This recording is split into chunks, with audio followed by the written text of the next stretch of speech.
예. 어느 한 나라의 임금이 많은 사람들을 초청했어요. 오늘 내 아들을 위한 잔치가 있는데 다들 오시오. 그랬더니 이래서 못 가고 저래서 못 가고 초청한 사람들이 다 불발을 하는 거예요. 그러니까 임금이 화가 났어요. 그래서 그 초청할 사람들을 찾으러 종들을 길거리로 내보냅니다. 그래서 길거리에서 아무 사람이나 모든 사람이나 다 초청을 합니다. 그런데 그 길거리에서 초청한 모든 사람들이 와가지고 함께 식사를 하려고 딱 앉았는데 한 사람이 뭘 입지 않았어요? 예복을 입지 않은 거예요. 임금이 이렇게 말해요. 친구여. 아니, 임금이 친구라고 불러요. 어떤 사람이에요? 존귀한 사람이라. 그 잔치의 주인공인 왕이 친구라고 불러요. 그런데 이 친구는 저는 친구라고 불렀다는 의미는 굉장한 친근감이 있고 어떻게 하면 미리 알았을 수도 있고 어떻게 보면은 그에게 최고의 존칭을 하는 거죠. 근데 그가 뭘 입지 않았어요? 예복을 입지 않았어요. 아니 예복이 뭐길래? 아니 그 예복이 뭐길래 그 예복 안 입었다고 내쫓아서 이를 갈고 평생 그의 남아있는 모든 인생을 슬퍼하며 지내게 그를 내쫓겠어요? 그 옷이 무엇일까? 그 옷이 무엇일까? 그 예복이 무엇일까? 오늘 이 말씀은 예수님이 천국 비유를 할 때에 들은 이렇게 우리에게 들려준 비유의 말씀이죠. 아마 이 잔치는 하나님의 아들인 예수 그리스도를 위한 굉장히 풍성한 잔치예요. 그런데 미리 너 이렇게 콜링을 했다 그래요. 불렀다 그래요. 콜링을 했다. 근데 그 콜링을 거부한다는 것이죠. 여러분 청와대에서 여러분을 부른다면 아마 막 그냥 다 하고 뛰어갈 텐데 온 우주 만물을 지으신 그 왕이신 하나님이 불렀는데 다 콜링을 거부하면서 나는 이렇게 해서 못 가요. 나는 저래서 못 가요. 나는 돈을 벌어야 돼요. 나는 밭을 갈아야 돼요. 오늘 저와 여러분의 모습일 수도 있어요. 제가 오늘 얼마나 바쁜지 알아요? 제가 오늘 이 시간 벌어야 되거든요. 여러분 어느 자리에 있든지 하나님의 콜링에 반응하고 응답할 수 있는 자라야 그 잔치의 자리에 들어갈 수 있어요. 그래서 마태복음 24장의 마지막 때를 이야기할 때에 어떤 사람은 밭갈러 가다가 어떤 사람은 지붕 꼭대기에서 어떤 사람은 정말 꼼짝도 할 수 없는 상황 가운데 주님이 오셔요. 그런데 주님이 오셨다고 겉옷 가지러 가고 속옷 가지러 가고 먹을 거 가지러 가는 사람은 그 잔치에 참여할 수가 없어요. 주님이 부르시면 그냥 다 놓고 가는 거죠. 여러분 그 부름에 응답하기를 주의 이름으로 축복합니다. 자, 우리 한번 성경을 한번 보고요. 자세하게 한번 더 보도록 하겠습니다. 우리 마태복음 22장 10절로 14절 읽겠습니다. 시작. 종들이 길에 나가 악한 자나 선한 자나 만나는 대로 모두 데려오니 혼인잔치에 손님들이 가득한지라.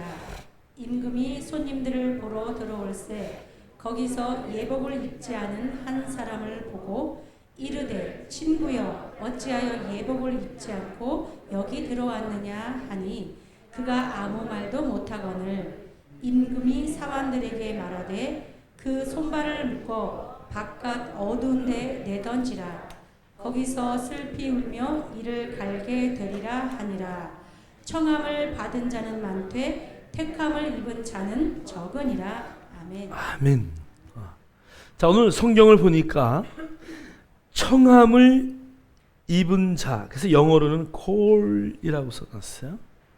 콜링 받은 사람들이죠. 여러분, 우리 모두는 예수 그리스도 이름으로 다 부름받은 자들임을 확신합니까? 그 예수 그리스도의 그 부르심에 우리는 다 응답해서 이 자리에 있는 것뿐 아니라 여러분의 삶 가운데 그 삶을 살아가고 있는 것이죠. 자, 그런데 오늘 성경을 보니까 그 예복을 입은 사람들을 뭐라고 표현하냐 하면 택함을 입은 자다라고 말해요. 청함을 입은 자는 많습니다. 예수님의 십자가의 죽음으로 온 지구의 모든 사람을 구원하시려고 하나님은 그들을 다 부르는 거죠. 여러분 한번 종교를 보세요. 미얀마 그 안에 소수적인 불교가 득세하죠. 태국도 마찬가지예요. 거의 뭐 90% 이상이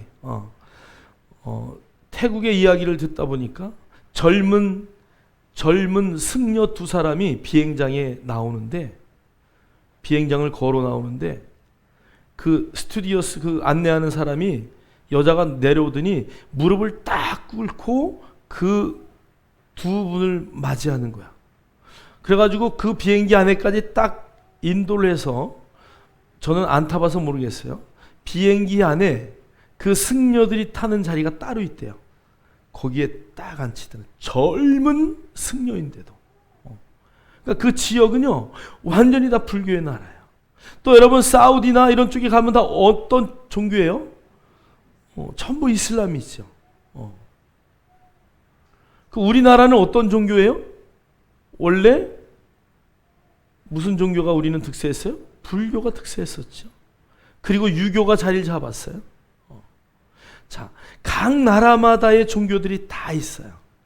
그런데 여러분 놀랍게도 그 지역의 종교들이 다 있지만 기독교는 전 세계적인 종교예요. 즉 기독교가 안 들어간 나라가 없어요. 물론 1%, 2%, 3%, 5% 뭐 다 있지만 기독교가 나가 있지 않은 나라가 없을 정도로 모든 민족이 거의 예수 그리스도에 대한 이야기를 거의 다 들어가요. 그래서 우리가 이 선교학을 배울 때 왜 지금이 지구의 종말, 예수님이 오시기 1분 전이냐, 2분 전이냐, 5분 전이냐 그것을 이야기할 때에 과연 몇 프로의 종족이 예수를 아직 듣지 못했냐?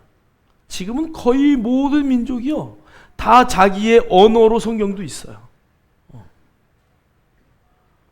우리 그 브라질 그쪽에 선교사님이 한 분 계시는데 그분은 브라질에서도 이렇게 아마존 뭐 이쪽에 그쪽으로 들어가 가지고 그 소수 민족 한 뭐 몇천 명 되는 소수 민족 그 안에 살아요. 우리 대신 선교사님 이름이 생각이 안 나는데, 그런데 그곳에서 그 몇천 명이 볼 수 있는 성경을 지금 만들고 있어요. 여러분 우리 문성 선교사님인가 그분 아프리카 쪽에 그런데 가서 그분도 그들의 언어로 성경을 번역해서 지금 만들고 있듯이 여러분 거의 이제 예수 그리스도가 누군지 몰라 이런 사람들이 거의 없을 정도로 기독교는 어떤 종교다? 세계적인 종교다. 모든 사람이 거의 다 콜링을 했다는 거예요. 이제 주님이 모든 민족이 다 예수 그리스도가 어떤 분인 줄 알 때 그때 오신다고 약속했으니까 여러분 주님이 오실 날이 멀다 가깝다? 주님이 오실 날이 굉장히 가깝다. 근데 주님이 오실 날이 가까우니까 우리는 즐거워해야 돼요? 슬퍼해야 돼요? 할렐루야. 오늘 주님이 나를 부르시면 즐거워해야 돼? 기뻐해야 돼? 슬퍼해야 돼? 아멘. 우리 그런 자세로 살아야 돼. 지금 주님이 야 상도가 이제 와라 그러면 할렐루야 그러고 가야 돼. 여러분 더 살려주세요 그러고 기도하시면 안 돼. 사명이 다 되면 하나님 그렇게 부르시는. 그런데 그 청한 자들은 너무 많은데 택하다 요 단어가요 오늘 초이스했다. 원어를 보면은 맨 앞에 번역되어진 게 어떻게 번역이 됐냐면 고르고 골랐다. 그래서 그것을 엄선했다. 이렇게. 오늘 저와 여러분은 청한 부름을 받은 자입니까? 아니면 택함을 받은 자입니까? 뭘 받은 자요? 택함을 받은 자요. 택함을 받았다는 이야기는 하나님이 아브라함을 부르듯이 아브라함이 얼마나 놀라운 일을 많이 했어요. 아브라함이 정말 그 시대에 얼마나 좋은 일을 많이 했어요. 아멘 소리가 하나도 없네. 그래서 택했나요? 아니요. 아브라함 한 일이 없어요. 성경을 보면 하나님이 부르셨어요. 그리고 그 부름에 따라간 것을 택했다라고 말합니다. 여러분 하나님이 부르셨어요. 여러분 안에 예수 그리스도가 계시고 그 내 안에 계신 그리스도를 따라가는 삶을 살 때에 하나님은 우리를 어떻게 했다고요? 택했다라고 말씀하셔요. 그 택함이라는 단어는 고르고 골라서 너는 내 것 이렇게 했다는 거예요. 자, 그런데 오늘 성경을 보니까 그 사람이 뭐를 입지 않았냐? 쫓겨난 그 사람은 예복을 입지 않았대. 어떤 예복이에요? 그리스도로 옷을 입지 않았다는 것이. 옆 사람 한번 보세요. 옷이 아름다운가? 별론가? 그리스도로 옷 입었나? 한번 옆 사람을 보시기 바랍니다. 자, 한번 옆 사람을 축복합시다. 당신은 그리스도로 옷 입었습니다. 할렐루야. 자, 우리 골로새서 3장 10절로 10절, 12절, 14절 읽겠습니다. 시작. 새 사람을 입었으니 이는 자기를 창조하신 이의 형상을 따라 지식에까지 새롭게 하심을 입은 자니라. 그러므로 너희는 하나님이 택하사 거룩하고 사랑받는 자처럼 긍휼과 자비와 겸손과 온유와 오래 참음을 옷 입고 누가 누구에게 불만이 있거든 서로 용납하여 피차 용서하되 주께서 너희를 용서하신 것 같이 너희도 그리하고 이 모든 것 위에 사랑을 더하라. 이는 온전하게 매는 띠니라. 아멘. 아멘. 이 골로새 3장 10절에 보니까요. 새 사람을 입었으니 저와 여러분은 그리스도로 옷 입을 뿐 아니라 성령님이 이 안에 오셔서 우리가 완전히 새롭게 창조된 새 사람임을 확신합니다. 그래서 오늘 새 사람을 입었다라는 의미가 뭔지를 성경은 3장 10절에 정확하게 말씀하고 있어요. 새 사람을 입었다는 이것은 자기를 창조하신 이의 형상을 따라. 오늘 여기 따라라는 단어는 여러분 우리가 수학의 니콜이라는 단어예요. 그러니까 하나님의 형상과 우리의 형상이 어떻다고요? 똑같다 지금 그 얘기하는 거야. 하나님의 그 형상을 따랐다라는 단어는 하나님의 형상과 우리의 형상이 동일하다 지금 그 얘기하는 거야. 그러면서 그것이 지식에까지 새롭게 하심을 입은 자다. 여러분의 이 지혜, 여러분 안에 있는 지식도 누구를 닮았다고요? 하나님을 닮았다. 이제 하도 들어서 놀라질 않아 우리는. 여러분 마음속에 말씀을 받고 인식하셔야 돼요. 우리가 그런 새 사람을 입었구나. 우리가 그런 아름다운 예복을 입었구나. 할렐루야. 자, 그래서 12절에 그러므로 너희는 하나님이 택하사, 하나님이 어떻게 하셨다고요? 택하셨대요. 거룩하고 사랑을 받는 자처럼, 여기처럼도 니콜이라는 단어예요. 그러니까 우리가 어떻게 살아야 되냐면 하나님이 택하셔서 거룩하고 사랑받은 자처럼, 여기처럼 그런 것과 똑같은 삶을 살아야 된다지 그 얘기하는. 그래서 우리는 예수 그리스도 그분이 하셨던 그 일을 이 땅에서 대리하는 대리자로서 이 땅에 살아가는 거예요. 여러분, 저와 여러분이 택한 자로서 우리를 택했다라는 단어는 그분처럼 살아가는 거예요. 다 이해가 안 되시는 얼굴 표정을 갖고 계시네. 옆 사람에게 설명을 하세요. 새 사람을 입었다는 의미는 그분처럼 그렇게 살아가라는 뜻입니다. 자, 옆 사람하고 대화하세요.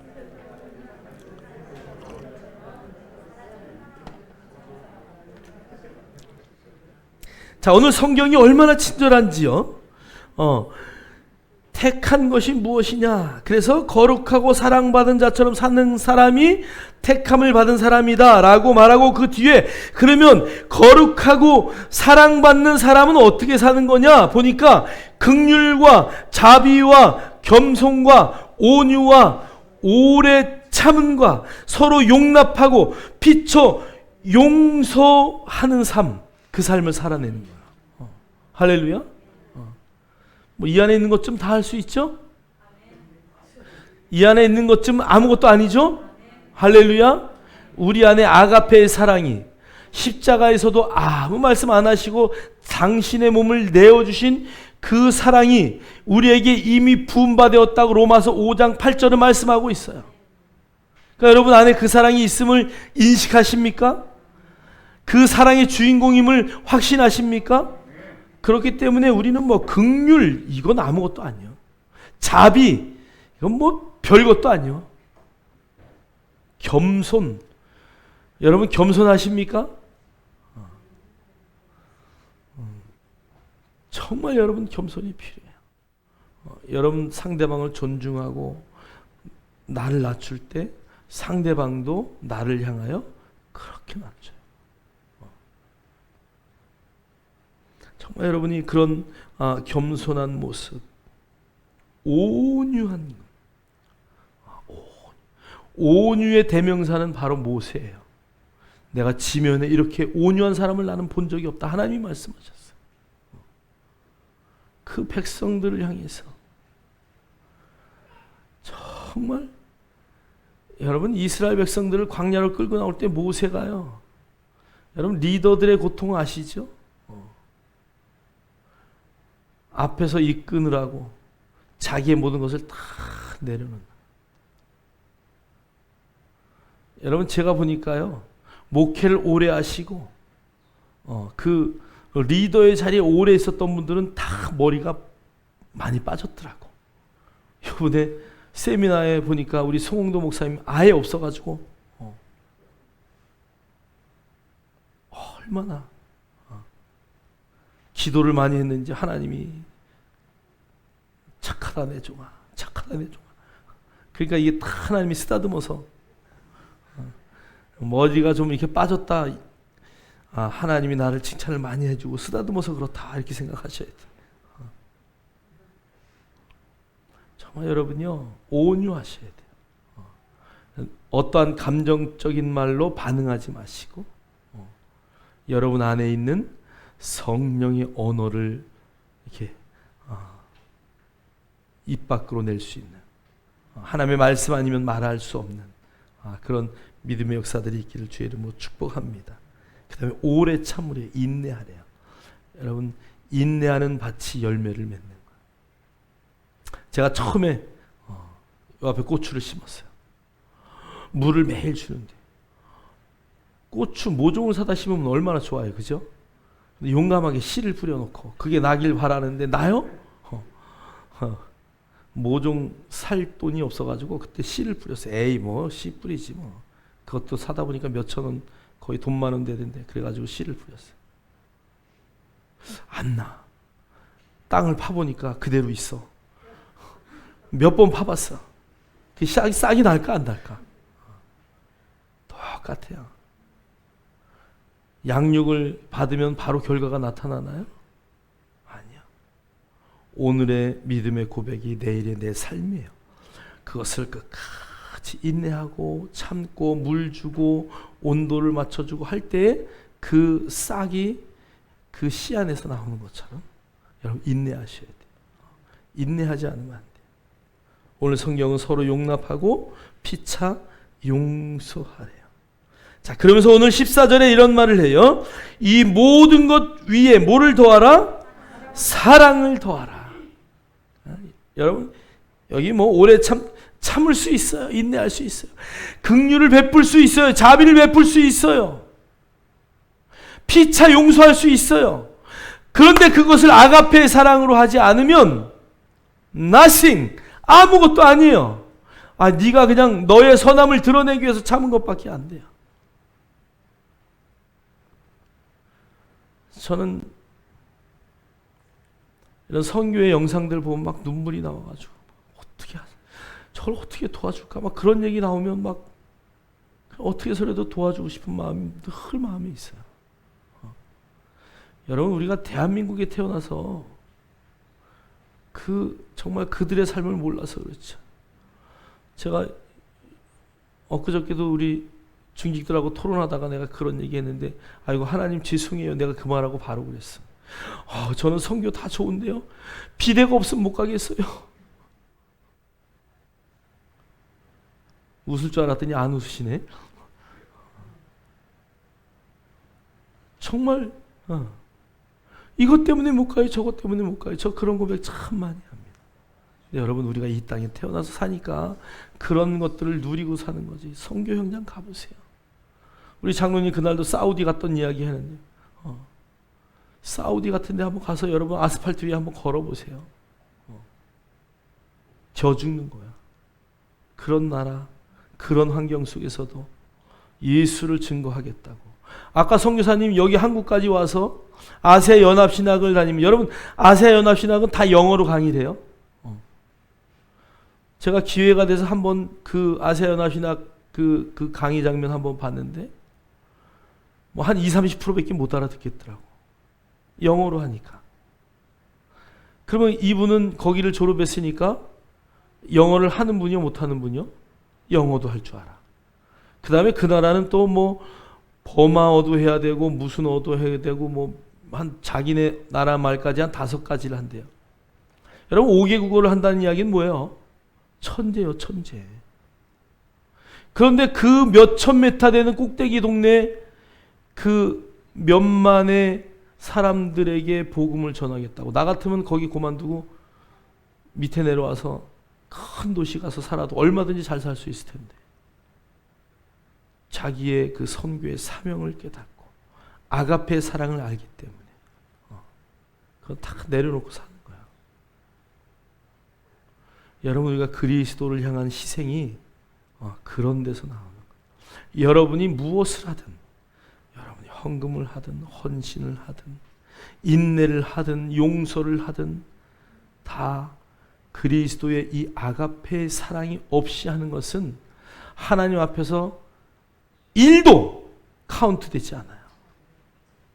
여러분 이 땅에서 열심히 봉사했는데, 열심히 사랑했는데, 열심히 여러분의 것을 나눴는데, 열심히 여러분의 시간을 다 드렸는데 사랑이 없으면 아무것도 아니에요. 여러분 그 사랑이 여러분 안에 있음을 여러분 확신하시고 그 사랑을 베풀 수 있는 믿음의 성도들이 되길 주의 이름으로 축원합니다. 축원합니다. 우리 베드로전서 2장 9절 읽겠습니다. 시작. 그러나 너희는 택하신 족속이요 왕 같은 제사장들이요 거룩한 나라요 그의 소유가 된 백성이니 이는 너희를 어두운 데서 불러내어 그의 기이한 빛에 들어가게 하시니에 아름다운 덕을 선포하게 하려 하심이라. 아멘. 자, 그러니까 오늘 택한 자가 누구냐라는 것을 오늘 마태복음 22장은 말하고 있고요. 그 다음에 골로새서 3장 10절서부터 14절을 통해서 그럼 택한 자는 어떤 모습으로 살아야 되느냐라고 말하면서 오늘 베드로전서 2장 9절은 우리는 택한 족속이다라고 말하면서 결론적으로 그렇다면 우리는 어떤 삶을 살아야 되느냐? 아름다운 덕을, 그 기이한 빛에 들어가게 하신 이의 아름다운 덕을 선포하게 하려 하십니다. 그러니까 여러분의 입술에 예수 자랑, 하나님 자랑, 성령님 자랑, 그분의 영광이 여러분의 입술에 빠진다면은 여러분의 삶은 아무것도 아니라는 거예요. 할렐루야. 그래서 여러분의 입술이 늘 오직 예수. 누구를 만나도 저 사람에게 예수를 어떻게 전할까? 어떻게 하면 예수 그리스도의 사랑을 전할까? 거기에 입술이 열려 있고, 오늘 성경은 그것을 어떻게 하라 그래요? 선포하라. 선포하라, 그 단어는 귓속말로 석석석석 하라는 얘기인가요? 캐리그마예요. 선포하라, 외쳐라, 선언하라, 그런 단어예요. 여러분의 입술로 예수 그리스도를 그렇게 높이기를 주의 이름으로 축원합니다. 축원합니다. 자, 이제 그런 자들이 어떠한 상황 가운데서 누가 고발한다고 해도 그 상황을 어떻게 이기는지를 우리 한번 왕상 3장 23절, 25절, 28절 읽겠습니다. 시작. 왕이 이르되 이 여자는 말하기를 산 것은 내 아들이요 죽은 것은 내 아들이라 하고, 저 여자는 말하기를 아니라 죽은 것이 내 아들이요 산 것이 내 아들이라 하는도다 하고, 또 이르되 칼을 내게로 가져오라 하니 칼을 왕 앞으로 가져온지라. 왕이 이르되 산 아이를 둘로 나누어 반은 이 여자에게 주고 반은 저 여자에게 주라. 온 이스라엘이 왕이 심리하여 판결함을 듣고 왕을 두려워하였으니 이는 하나님의 지혜가 그의 속에 있어 판결함을 봄이더라. 아멘. 여러분, 솔로몬의 재판은 너무 잘 알아요. 두 여인이 성경에는 기생이라 그래요. 뭐 어떤 여인인지 어떤 종류의 여인인지 저도 잘 모르겠어요. 주석을 봐도 이렇게 말하고 저렇게 말할지. 여러분, 이스라엘은 기생이 원래 없어요. 그래서 이방의 여인일 것이다. 뭐 여러 가지의 이제 그 원어를 해석하는 분들의 이야기가 있어요. 그런데 두 여자가 아기를 낳았어요. 며칠 안 된 아기죠. 그런데 이 엄마가 자다가 어떻게 발을 갖다가 목에다 얹었는지 코에다 얹었는지 한 아이가 죽었어요. 자기 아들이 죽었으면은 슬퍼하고 울어야 되는 거 아니에요? 근데 얼마나 독한지 옆에 자는 아기 엄마하고 아기를 싹 바꾸고 자기 아기를 거기다 놓고 그 아기를 싹 데려다가 자기가 끌어안는 거예요. 그리고 내 아기라고 주장하는 거예요. 아기 엄마가 일어나서 보니까 자기 애가 죽었네? 아니, 어떻게 된 거야? 보니까 내가 난 아기가 아니야. 그래서 그것을 서로 주장하고 그러다가 지금 재판관 앞에까지 왔어요. 그러니까 솔로몬이 칼을 가져와라. 이 살아있는 아이도 죽여서 반으로 나눠라. 여러분, 진짜 엄마는 어떻게 하겠어요? 마음이 너무 아프죠. 그러니까 안 돼요, 안 돼요. 절대 죽이면 안 돼요.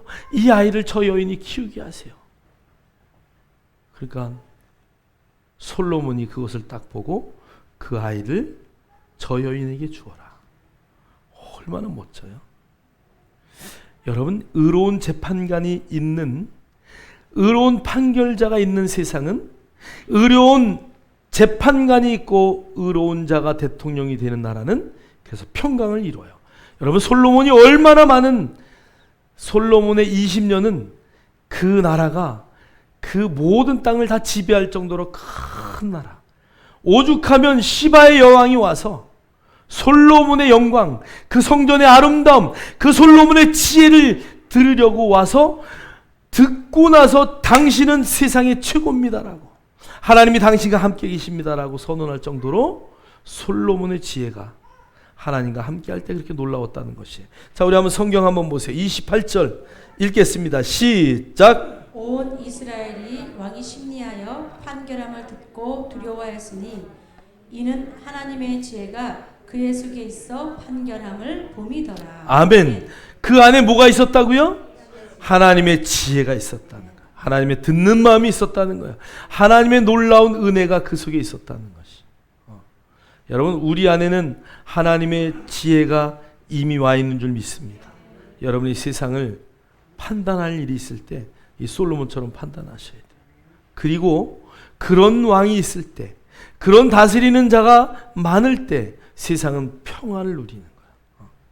자, 그런데 우리 다니엘서를 한번 보세요. 자, 다니엘서 6장 4절로 5절, 26절, 27절 읽겠습니다. 시작. 이에 총리들과 고관들이 역사에 대하여 다니엘을 고발할 근거를 찾고자 하였으나 아무 근거, 아무 허물도 찾지 못하였으니 이는 그가 충성되어 아무 그릇됨도 없고 아무 허물도 없음이었더라. 그들이 이르되 이 다니엘은 그 하나님의 율법에서 근거를 찾지 못하면 그를 고발할 수 없으리라 하고 내가 이제 조서를 내리노라. 내 나라 관할 아래에 있는 사람들은 다 다니엘의 하나님 앞에서 떨며 두려워할지니 그는 살아계시는 하나님이시요 영원히 변하지 않으실 이시며 그의 나라는 멸망하지 아니할 것이요 그의 권세는 무궁할 것이며 그는 구원도 하시며 건져내기도 하시며 하늘에서든지 땅에서든지 이적과 기사를 행하시는 이로써 다니엘을 구원하여 사자의 입에서 벗어나게 하셨음이라 하였더라. 아멘. 여러분, 다니엘은 네 왕을 섬겨요. 첫 번째 느부갓네살 왕, 그 다음에 벨사살 왕, 다리오 왕, 고레스 왕, 이 네 명의 왕을 섬겨요. 그런데 여러분, 여기 느부갓네살 왕 때는 어떤 일이 있었냐 하면은 다니엘의 세 친구가 불 속에 들어가는 사건이 일어나요. 그런데 그 불 속에 던질 때 그 풀무불이 얼마나 뜨거운지요. 다니엘의 세 친구를 그 불 속에 던지려는 사람들이 불이 붙어가지고 죽어. 성경을 보니까. 그럴 정도로 풀무불이 뜨거웠다 그래요. 그런데 세 명을 던졌는데 그 불 가운데서 네 명이 춤을 추고 있는 거야. 그래서 오늘 이 느부갓네살 왕이 살아계신 하나님을 찬양해요. 자, 두 번째 벨사살 왕은요, 메네 데겔 우바르신. 그래서 그 갑자기 연애를 베풀고 막 술을 먹고 막 하는 사이에 갑자기 손이 나와가지고 메네 데겔 우바르신이라는 단어를 쓰고 손이 없어졌어요. 그 왕이 깜짝 놀라가지고 각 모든 지방에 그 말을 번역할 사람을 찾아요. 이것을 해석할 사람을 찾아요. 근데 다니엘이 그것을 해석해요. 왕이요, 왕을 하나님이 저울에 달았는데 당신의 인생은, 당신의 생명은 이제 끝났습니다. 그래서 벨사살 왕이 그날 죽음을 맛봐요. 그 벨사살 왕이 죽고 나서 누가 왕이 됐냐? 다리오가 왕이 됐어요.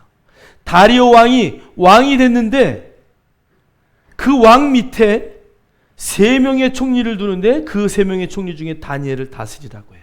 그러니까 이미 다니엘은 두 사람의 임금을 섬겼어요. 그런데 오늘 벨사살 왕이 죽고 이 메대의 다리오, 그러니까 완전히 왕족이 한족이 완전히 멸망을 하고 다리오라는 새로운 나라, 그 메대라는 나라가 그 나라를 완전히 다스려서 모든 혈통이 다 바뀌었음에도 불구하고 총리로 발탁돼서 그 나라를 다스리게 해요. 얼마나 위대해요, 다니엘이. 그런데 그 다니엘 왕 앞에 뭐 하는 사람들이 있어요? 고발하는 사람들이 있어요. 다리오 왕 앞에 다니엘을 저거 없애야 되는데 저놈이 세 명 중에 하나의 총리 자리를 안고 있는데 저걸 어떻게 하면 하고 끝낼까? 그래서 뭘 세워요?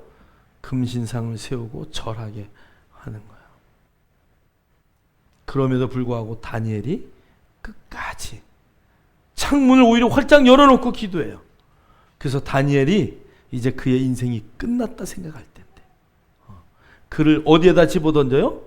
사자굴에 딱 던졌더니 사자하고 놀고 있네, 밤새도록. 여러분, 이 다리오 왕이요, 다니엘이 죽을까봐 금식하고 기도했어요, 그날 저녁에. 그리고 그 다니엘을 바라보면서 다니엘아 굴에다가 외치는 거예요. 다니엘아, 다니엘아, 내가 살아있느냐? 그랬더니 다니엘이 왕이여 만수무강하옵소서. 다니엘을 꺼내주고 다니엘을 고발했던 사람들을 그 안에다 다 집어넣어요. 여러분, 다니엘을 고발했던 모든 고발자를 다 죽여요. 여러분을 고발한 자들의 끝은, 하나님이 택한 자들을 고발한 자들의 끝은 다 어디에다 던져줘요? 사자굴에 던져줘. 어둠에 던져지게 되어 있어요. 그래서 여러분, 누구를 고발하지 마세요. 고발하는 건 별로 좋은 일이 아니야. 그래서 오늘 이 다리오 왕이 다니엘을 살리신 하나님을 멋지게 표현해요. 이제 조서를 전국 각처에 내려요.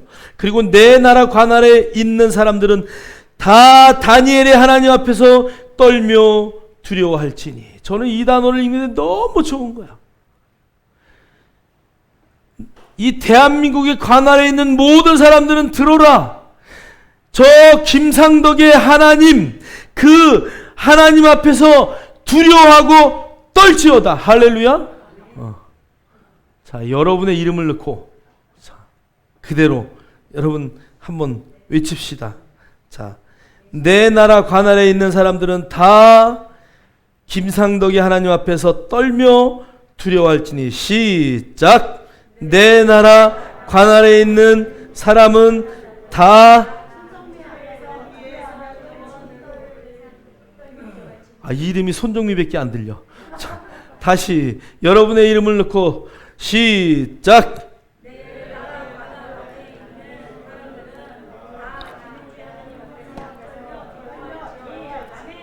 아멘. 할렐루야. 여러분의 하나님 앞에서, 나의 하나님 앞에서 두려워 떠는 거야. 성경이 이렇게 말해. 그는 살아계신 하나님이요 영원히 변하지 않으실 이시며 그의 나라는 멸망하지 아니할 것이요 그의 권세는 무궁할 것이며 그는 구원도 하시며 건져내기도 하시며 하늘에서든지 땅에서든지 이적과 기사를 행하시는 이로서 다니엘을 구원하여 사자 입에서 벗어나게 하셨음이라 하였더라. 저는요, 다리오 왕이 얼마나 이렇게 멋진 고백을 정확하게 하나님에 대해서 이렇게 할 수 있었을까? 아마 총리인 다니엘에게 수도 없이 들었을 거예요. 여러분, 우리가 수도 없이 들어도 이런 상황에 이런 고백할 수 있을까?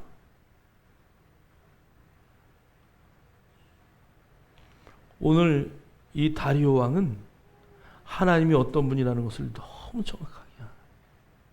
여러분의 하나님은 어떤 하나님이십니까? 나의 하나님은 어떤 하나님이십니까? 여러분, 이런 고백이 여러분 안에 있기를 주의 이름으로 축복합니다. 여러분, 이 간증이 저와 여러분의 간증이 돼야 돼요. 다니엘의 간증이 다니엘을 위한 간증이 아니라 다니엘의 간증이 나의 간증이 돼야 돼요. 하나님이 내가 사자굴에 던져진다 할지라도 그분은 반드시 구하실 것입니다. 하나님은 내가 불 속에 던져진다 할지라도 반드시 구할 것입니다. 여러분, 성경의 욥기를 보니까요, 욥이 하나님 앞에서 하나님이 욥을 칭찬하셔요. 1장과 2장에 가면 하나님이 욥이 야, 욥처럼 의인이 어디 있냐 그러고 자랑해요. 그러니까 바로 사단이 그 하나님 앞에 있다 쪼르르 와가지고 하나님 잘못 알고 계시는 거예요.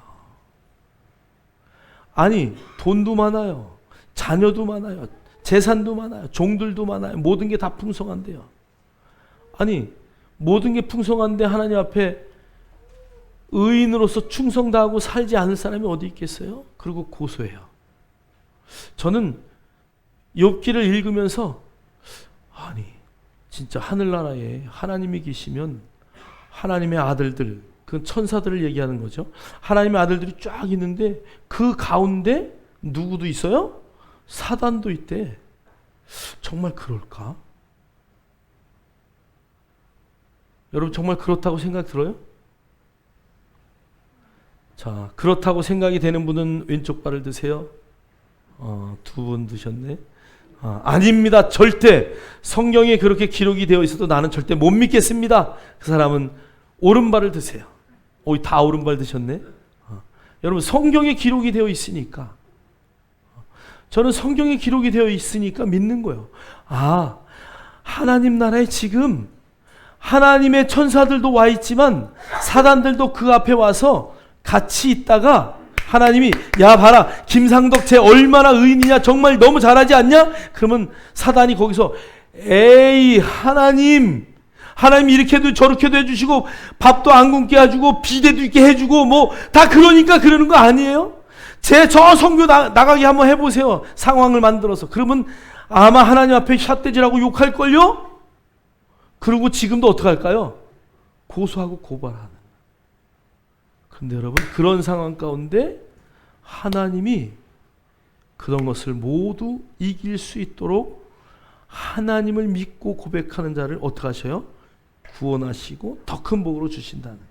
그게 성경의 결론이에요. 그게 복음의 이야기예요. 내가 하는 것이 아니라, 할렐루야, 우리는 마음을 먹고 새롭게 함으로 변화를 저절로 받아서 그렇게 살아가는 거예요. 여러분의 마음을 새롭게 하세요. 하나님의 말씀은 오라. 하나님의 말씀은 진리야. 나는 그래서 하나님의 말씀에 가라 하면 가고 서라 하면 설 것이야. 할렐루야. 여러분이 그런 자세로 여러분의 인생을 살아간다면 오늘 다리오에게 역사했던, 다니엘에게 역사했던, 둘 다 다시네.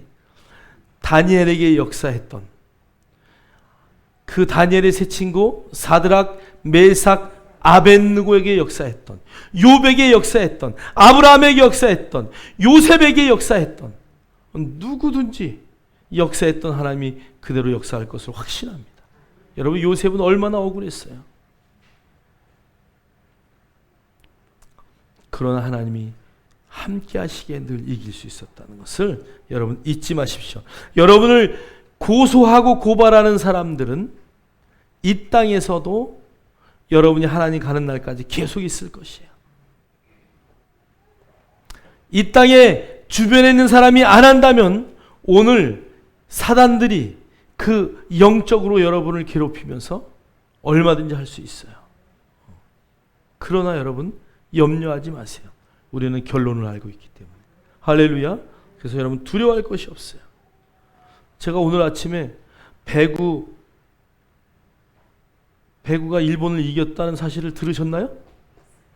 이 기쁜 소식을 온 세상 여러분 이런 거 정말 얼마나 멋있어요. 그죠? 우리나라가 이겼어요. 그런데 어제 저녁에 이겼대. 나는 오늘 아침에 한 줄 알았어. 아까 보니까 잠깐 제가 보니까는 어저께 이렇게 이겼습니다. 그런데 그 마지막 그 이기는 순간을 보면서 제가 이러고 봤을까? 아니면 이길 거야 이러고 봤을까? 이길 거야. 뭐 이겼다고 벌써 결론이 난 거니까. 여러분의 인생은요 이미 그렇게 결론이 난 거예요. 우린 이미 다니엘처럼 이긴 자들이에요. 요셉처럼 이긴 자들이에요. 아브라함처럼 승리한 자들이에요. 하나님 성경에 나오는 모든 주인공들의 이야기가 바로 우리의 이야기예요. 바울처럼 이미 이긴 자들이에요. 근데 여러분의 인생을 조마조마하면서 불안해하면서 두려워하면서 내일은 어떻게 먹고 살까? 모레는 어떻게 할까? 뭘 입을까? 이거는 이방인들이 하는 거예요. 예수님을 모르는 사람들이 하는 거예요. 하나님의 자녀가 아닌 자들이 하는 거예요. 절대 두려워하지 마세요. 우린 이미 이긴 자들이. 조금도 두려워하고 떨지 마세요. 할렐루야. 아멘 소리가 오늘 왜 이렇게 큰지 모르겠어요. 조금도 두려워하지 않기를 주의 이름으로 축원합니다. 여러분 정말 두려워할 게 하나도 없어요. 여기 믿음의 선진들이 이미 다 싸워 이겼어요. 오늘 왜 사자굴에 넣는데도 그를 건지셨을까? 우리가 사자굴에 들어갈 일이 있을까 봐 하나님이 미리 다니엘 봐라. 내가 다 해놨잖아. 오늘 다니엘만이 아니라 너도 그런 상황이 그렇게 된다면 내가 반드시 너를 건질 거야. 그 약속이에요. 욥 봐라. 그런데 욥의 마지막을 봐라. 다 이기고 승리하고 2배로 다 받지 않냐? 요셉을 봐라. 그 못된 여자 보디발의 아내 성경을 보니까요. 나 같으면 변명을 막 어떻게든 해가지고 보디발에게 주인이시여 아내 간수 잘하세요. 아마 그랬을 거야. 그런데 한마디도 하지 않아요. 요셉은요 예수님의 예표예요. 예수님이 도수장에 끌려가는 양처럼 아무 소리 하지 않았다고 성경이에요. 계속 신문하면서 빌라도가 이야기해도 아무 말 안 하셔요. 끝까지. 그게 바로 의인의 모습이야. 당당한 자의 모습이야. 너희들이 어떻게 말한다 할지라도 결과는 바뀌지 않아. 나는 이미 승리했어. 여러분 그런 자세로 살아내기를 주의 이름으로 축복합니다. 자, 요한복음 19장 6절로 7절 읽겠습니다. 시작. 대제사장들과 아랫사람들이 예수를 보고 소리질러 이르되 십자가에 못 박으소서 십자가에 못 박으소서 하는지라. 빌라도가 이르되 너희가 친히 데려다가 십자가에 못 박으라. 나는 그에게서 죄를 찾지 못하였노라. 유대인들이 대답하되 우리에게 법이 있으니 그 법대로 하면 그가 당연히 죽을 것은 그가 자기를 하나님의 아들이라 함이니이다. 아멘. 성경을 보면 믿는 자는 다 신이라 하였거늘. 그죠? 예수님은 당연한 말씀하신 거야. 자, 그런데 오늘 성경을 보니까요. 대제사장과 아랫사람들이 예수를 보고 소리를 질러 이르되, 고발하는 사람들이에요. 십자가에 못 박으소서 십자가에 못 박으소서 하는지라. 빌라도가 그 시대의 재판관이에요. 너희가 친히 데려다가 십자가에 못 박으라. 자기의 할 일을 어떻게 했어요? 회피했어요. 여러분 나라도 이런 사람들이 왕을 하거나 다스리면 문제가 생기는 거예요. 자기가 해야 할 일을 못해요. 빌라도의 아내가 빌라도에게 언지를 줘요. 여보, 그분은 정말 죄가 없는 분이야. 내가 꿈을 꿨는데 당신 그 사람의 판결을 잘해야 돼. 영적인 부인이 그렇게 코치까지 했는데도 아니 성경을 보세요. 내가 그 사람의 죄를 찾지 못했다. 나는 그에게서 죄를 찾지 못했다. 그런데 니네 맘대로 해라. 이건 뭐 말이 안 되잖아요. 저는 이거를 읽으면서 나는 구원받은 죄인입니다. 똑같은 얘기 아니요? 아니 구원받았는데 어떻게 죄인이요? 의롭다고 선언이 됐는데 어떻게 죄인이냐고요? 똑같아요. 그에게서 죄는 찾지 못했는데 재판 니네들이 알아서 해. 이건 말할 수 없는 재판관이죠. 미련한 재판관이죠. 그래서 여러분이 사도신경 할 때마다 모든 나라에서 예수 믿는 사람들이 신앙을 고백할 때마다 누구의 이름이 나와요? 빌라도의 이름이 나와요. 그는 지옥에서 분명히 떨고 있을 거야. 사랑하는 성도 여러분, 여러분은 어떤 일이 있어도 회피하지 말아야 돼요. 여러분에게 그런 자리가 있을 때, 판결하고 결단할 자리가 있을 때, 판단할 자리가 있을 때, 어떤 것을 결단해야 할 그런 자리에 있을 때 하나님의 말씀을 따라 결단하는 믿음의 성도들 되기를 주의 이름으로 축복합니다. 예수님이 요한복음 8장 10절에 이런 말씀을 하셔요. 예수께서 일어나 여자 외에 아무도 없는 것을 보시고 이르시되 여자여 너를 고발하던 그들이 어디 있느냐? 너를 정죄한 자가 없느냐? 여러분 모든 사람들이 간음의 현장에서 붙잡혀온 여인을 돌로 치려고 할 때에 예수님은 그 여인을 침묵으로 살리셨어요. 땅바닥에 손가락으로 글씨 쓰는 그 글씨로 살리셨어요. 뭐라고 쓰셨는지는 성경에 기록되어 있지 않아요. 여러분 보세요. 이 여인, 잘못한 여인, 간음을 저지른 여인을 주님은 어떻게 하셨다고요? 살리셨어요. 근데 여러분, 의로운 왕들의 마지막은 죄인도 의인도 어떠한 판결을 내리지 않고 내비두시더라고요. 여러분 솔로몬의 재판을 보니까요. 제가 성경을 한 번 읽고 두 번 읽고 아니 그러면 그 못된 여인 남의 아들을 자기 아들이라고 데리고 와서 그 아이 그럼 반 잘라서 나를 주세요. 살아있는 아이라도 그렇게 말했던 그 못된 여인을 어떻게 했을까? 성경을 읽고 또 찾아보고 오늘 아침에도 내가 또 찾아봤는데 없어요. 거기에 만약에 솔로몬이 그 여인을 갖다가 죽여라. 그 여인을 살인했으니까 죽여야죠. 그 여인을 감옥에 가둬라. 이런 말이 하나도 없어. 성경은 모든 백성이 솔로몬을 두려워했다. 그리고 끝이 나요. 그 말은 무슨 말이에요? 예수님처럼 그를 사랑으로 용서했을 가능성이 크다.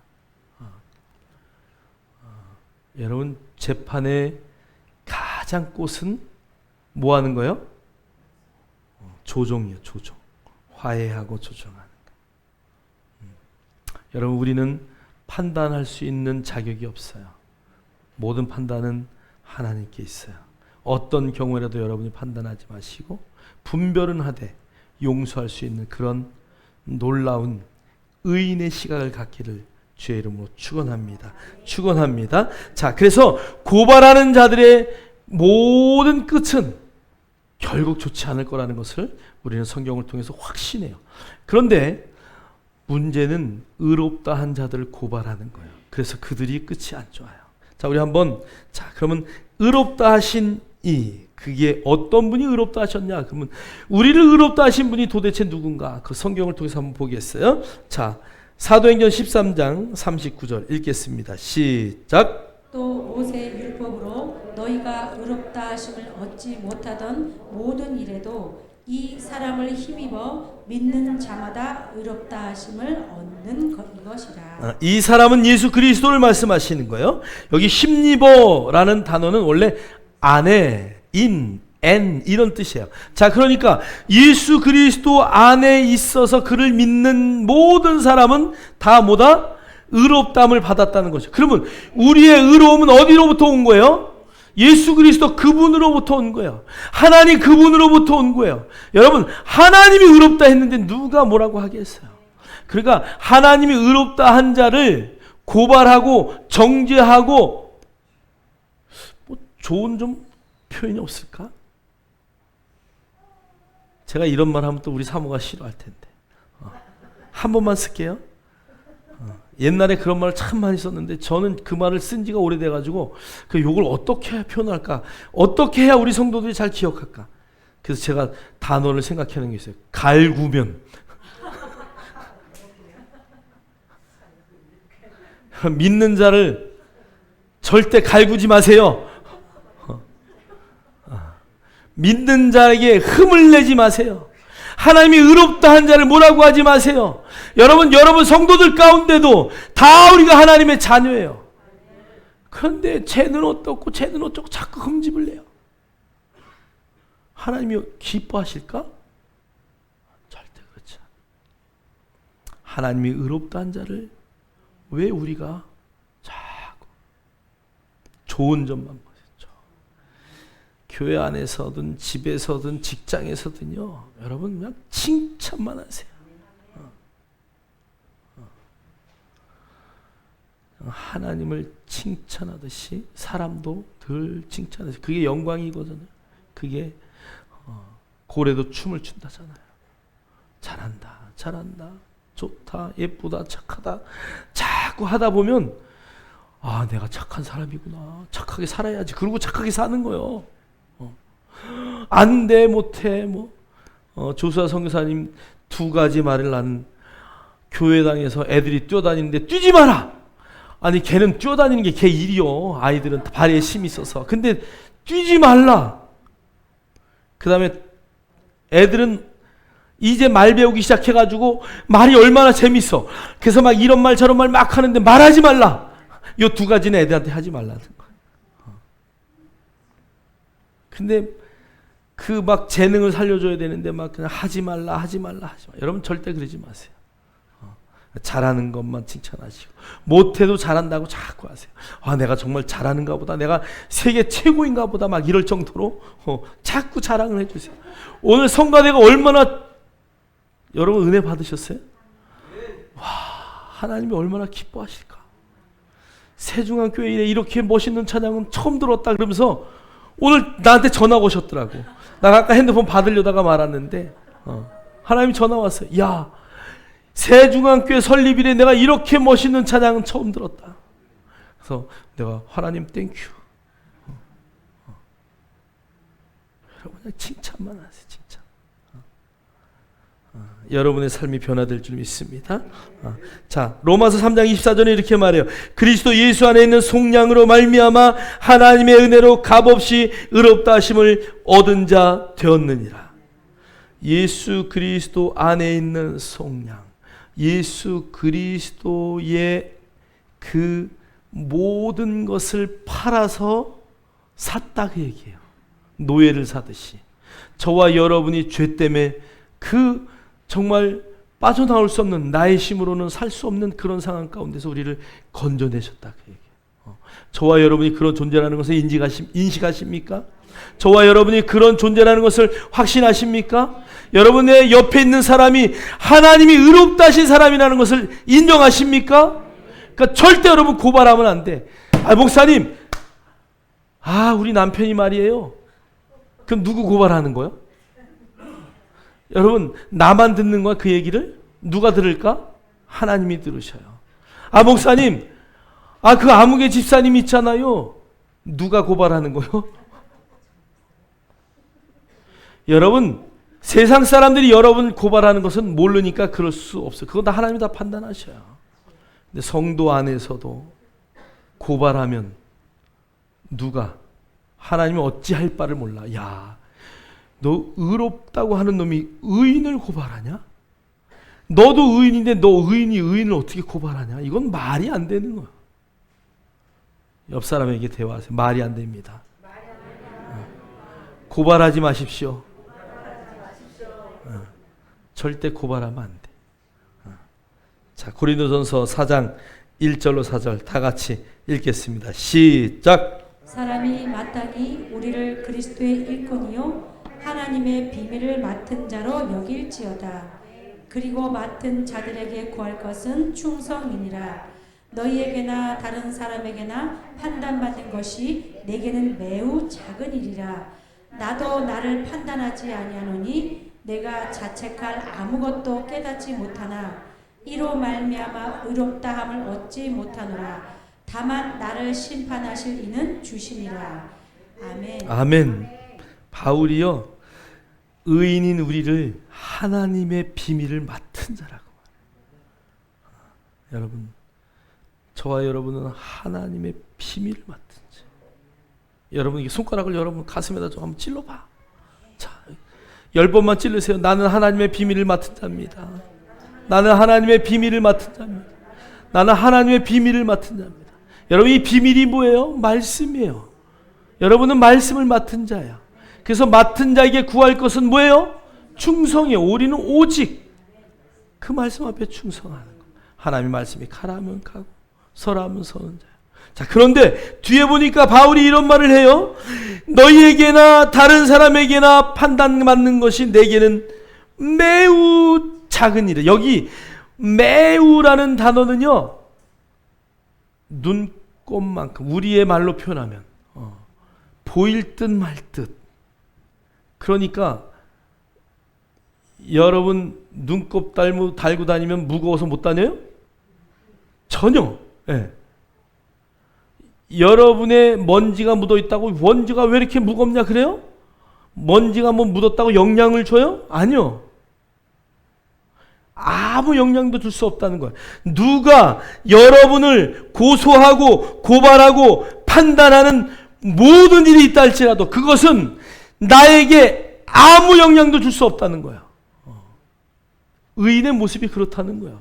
내가 하나님이 의롭다고 했는데 나를 어떤 집사님이 와가지고 목사님 배가 뚱뚱해요. 그래도 나는 전혀 신경 안 써. 내 배는 원래 뚱뚱해. 조금만 기다리면 빠질 거야. 그러면서 나는 뭐 전혀 신경 안 써요. 목사님 잘생겼어요. 그런데 키가 조금만 더 컸으면 좋았을 걸. 그래도 나는 전혀 신경 안 써. 내 키가 원래 이런데 뭐. 하나님이 볼 땐 내가 당신보다 커. 여러분 전혀 뭐 그런 말 해도 전혀 저 신경 안 써요.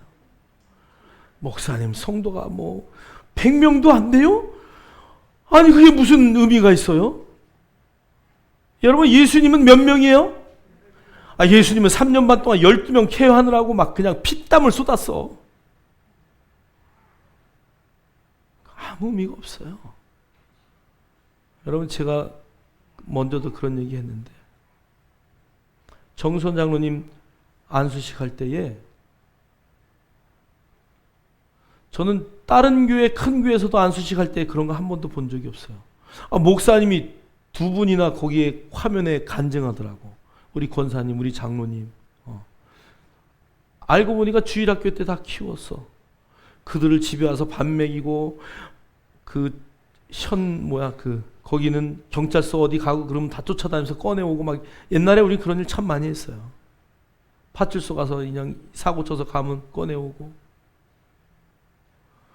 여러분, 그런 사람들이 다 목회자 되는 거예요. 내가 키운 한 사람이 세상에 많은 사람에게 영향력 줄 수 있는 제자로 세워졌다는 것은요, 여러분, 정말 놀라운 일이에요. 저는 여러분에게 많은 것을 바라지 않습니다. 여러분이 리더가 돼서 최소한 예수님처럼 12명만 제자를 만들기를 주의 이름으로 축복합니다. 우리 권사님은 한 두세 명, 장로님하고 두세 명 케어한 것 같은데, 앞으로 한 10명은 더 해야지. 그죠? 여러분, 몇 명의 리더들을 세웠습니까? 여러분과 똑같은 자들을 몇 명 더 세울 것입니까? 그게 여러분의 삶의 인생의 목표가 돼야 돼요. 나 같은 사람을 몇 명 만들겠다. 내가 꼭 낳아서 키우는 자녀가 아니라 영적으로 낳은 자녀들. 나는 그런 자녀들을 갖고 싶습니다. 그게 여러분의 고백이 돼요. 그래서 여러분, 어떤 경우에도 여러분, 누가 나를 판단한다 할지라도 여러분, 절대 여러분 흔들리지 말아야 돼요. 4절에 이런 말을 해요. 내가 자책할 아무것도 깨닫지 못하나. 누가 뭐라고 한들 나는 내가 나를 봐도 뭐 판단받을 게 하나도 없는데, 바울은 그렇게 말했다는 거야. 교만한 건가요? 아니요, 그렇지 않아요. 하나님이 나를 의롭다 하셨기에 내가 나를 볼 때도 너는 완벽해, 너는 의로워, 너는 자책할 게 하나도 없어. 야, 김상동, 너는 내가 보니까 너는 정말 깨끗한 사람이야. 근데 내가 나를 봐도 하나님 너무 깨끗해. 누구의 시각으로? 하나님의 시각으로 보는 거예요. 그게 나를 보니까 흠잡을 것이 하나도 없어요. 근데 성경이 뒤에 이런 말을 해요. 이로 말미암아 의롭다함을 얻지 못하노라. 나는 죄가 하나도 없네. 나는 깨끗해. 그렇게 내가 말한다 할지라도 그건 아무 의미가 없다. 지금 그 얘기하는 거예요. 반대로 이거 잘못했네. 너 잘못했지. 야, 너 이 자식아 왜 잘못했냐. 아무 의미가 없다는 거야. 누가 판단하신다고요? 성경은 나를 심판하신 이는 주시니라. 누가 판단하셔요? 하나님이 판단하셔요. 여러분 스스로 여러분을 메뚜기로 보지 않기를 주의 이름으로 축복합니다. 그래서 여러분이 여러분의 자신을 의인의 모습으로 바라보고, 누구도 나를 고발해도 아무 영향도 나는 받지 않는 사람이다. 오직 하나님이 판단하시니까. 여러분, 그런 멋진 사고로, 그런 멋진 인식으로 여러분의 삶을 하나님의 말씀대로 살아내기를 주의 이름으로 축원합니다. 축원합니다. 마태복음 12장 37절은 이렇게 말해요. 내 말로 의롭다함을 받고 내 말로 정죄함을 받으리다. 하나님이 우리를 그렇게 판단하셨는데, 이 말의 의미는 나는 죄인이요, 하나님이 그렇게 본들 만들 나는 이런 놈이야, 나는 이런 놈이야, 이렇게 살다 보면 내가 그런 놈이 되는 거예요. 무슨 말인지 이해가 되셔요? 하나님이 그렇게 말하면 내 입술도 나는 의인이구나. 내 옆에 있는 김 집사님 아름다운 세마포를 입은, 그리스도로 옷 입은 새 사람을 입은 사람이구나.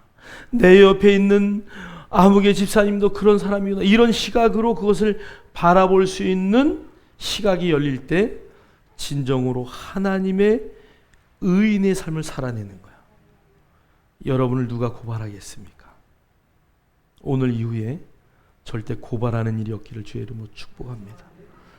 누가 고발한들 그것은 성경이 무효다라고 오늘 로마서 8장 33절을 통해서 우리에게 선포하고 있어요.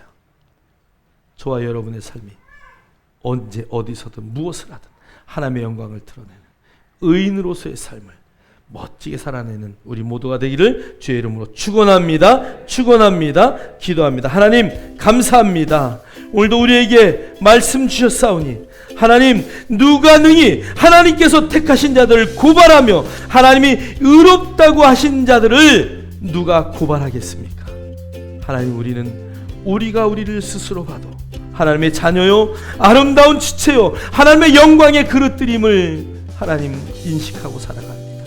어떠한 경우에라도 하나님의 영광을 드러내며 어떠한 경우에라도 누구도 고발하지 않는 의인으로서의 멋진 삶을 살아내는 믿음의 역사들만 있게 하여 주옵소서. 예수 그리스도 이름으로 감사하며 축복하며 기도하옵나이다. 아멘. 우리